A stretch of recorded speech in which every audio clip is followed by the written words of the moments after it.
Tip number 3 is to put your assessments and judgments aside. So when that person is coming to you for advice and they're letting you know about their issue or their problem, a lot of times we, as that friend or that person that's listening, we will come up with our preconceived notions and experiences from things where apparently that's not a good thing. So empathy, it says, requires empathy is the patient.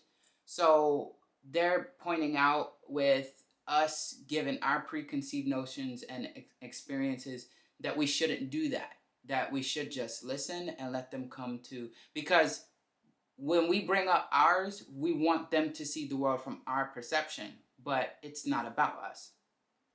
So we're supposed to let them see the world from their perception, like what they're sharing their view and opinion on us. We're supposed to see it from their way and not try to put uh, our way on it. It says it's not something it's not something that is rushed so that you can move on to the next person who needs it. Many times, empathy requires that you shut up about what you know and allow the other person to tell you what they think or know. You will not always interact with people who share your worldviews. You might even have friends who believe in the most ridiculous things. Regardless, you must always be prepared to try and understand where they are coming from instead of trying to change who they are.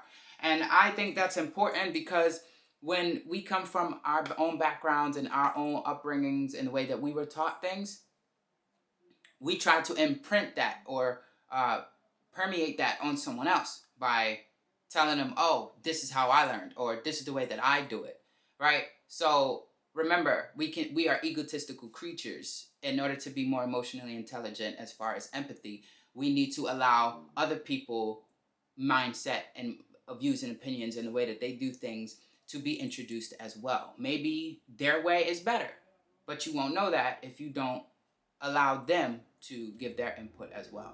That's tip number 3, to put your assumptions aside. Hope it helps.